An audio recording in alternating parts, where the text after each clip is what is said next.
We're back again. Wait, I have to ask. Have you figured it out yet? Do you know who it is we're speaking about? No? It's okay. Don't worry your brain. Because guess what? I love reading.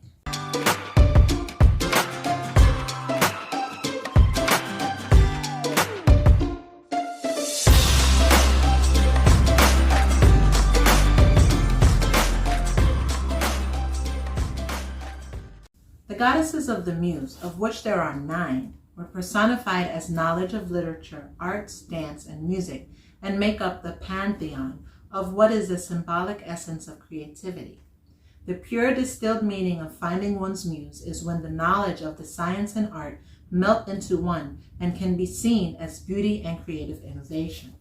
The ancient myth is Zeus, symbolic as a god source in ancient Greek society, and Mnemosyne, one's personal memory, gave birth to 9 daughters of creativity. Symbolically, the number 9 represents the individual becoming complete and whole within themselves. There is a wholeness and completion to one's level of fulfillment and enlightenment, according to my teacher. When this state of consciousness is reached, one has a light that shines through them and out into the world as an inspiration and way to show others how to be inspired and discover their personal muse. When I cut a gemstone, I feel the light that shines forth in the gemstones becomes a lasting inspiration for generations to come. I feel moved by this knowledge and remain constantly passionate to keep on creating. To my mind, my concept of the muses is manifested when I am open to inspiration from nature or from our higher source of creation. My consciousness is ripe to receive new inspiration, new ideas, and innovative concepts. When I study the sciences that pertain to my craft as a gem carver, my level of understanding and the expression of my art took on a new level of creative expression.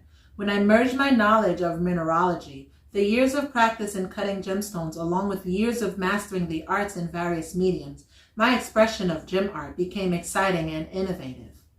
Buckminster Fuller was one of the greatest thinkers and innovators of the 20th century.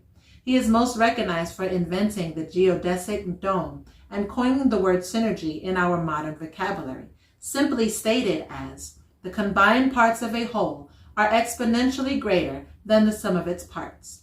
The geodesic dome, half-circle structure of interweaving triangles, gives a physical form of a very sturdy and solid foundation.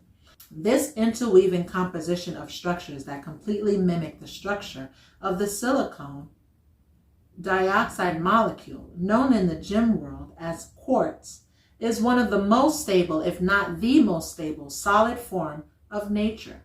Buckminster Fuller took this molecular model and applied it to architecture.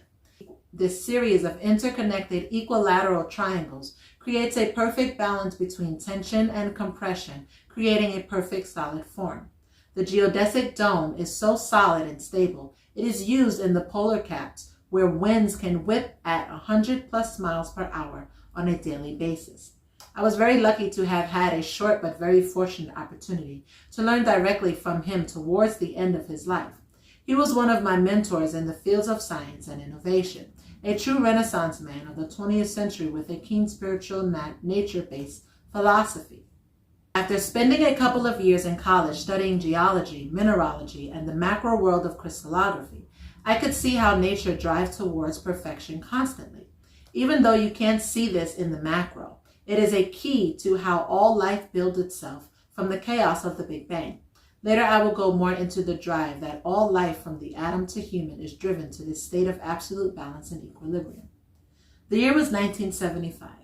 I had just returned to America from having traveled the world and living in a remote rainforest of southern India for 2.5 years in an ashram.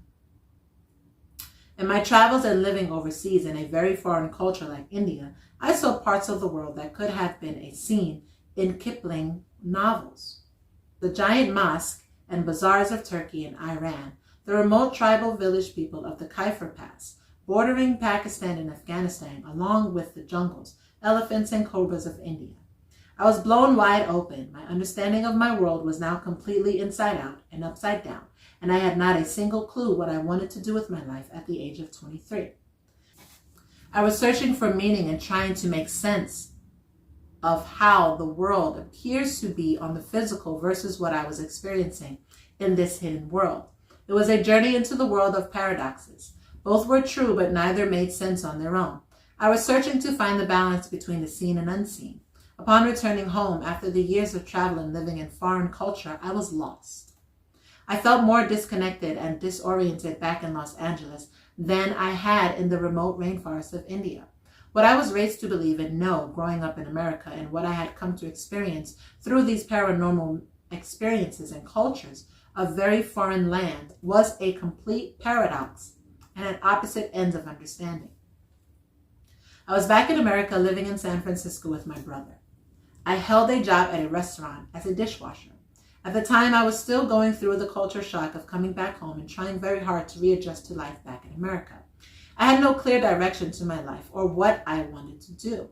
I was in this liminal space where I could not go back to the way life was before all this started on the inner level, yet I could not move forward because life in America seemed so materialistic and insignificant compared to where I'd been and what I had experienced in the past 5 years. This is when it happened. In a single moment when my brother handed me this cut and polished piece of optical ice white quartz. It was literally a lightning bolt of explosive energy in my mind and body. Because of my brother's simple act back then, when he placed that cut piece of optical quartz in my hand, everything was set on a track of a lifetime of focus and manifestation. That started the revolution and journey that has led to a lifetime of adventure and discovery. The simple act started the journey, discovery, and ultimate mastery into the world of minerals and gem artistry. A self-guided, self-taught apprenticeship to becoming a gemstone artist that completed this circle that my inner metaphysical world had first given me a glimpse into 5 years earlier.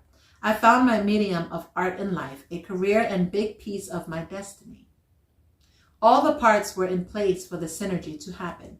My metaphysics desired to express this rich inner world. The science that held the solid foundation was the best way to communicate it, and the art was the ultimate vision of the indescribable states I had experienced in previous years.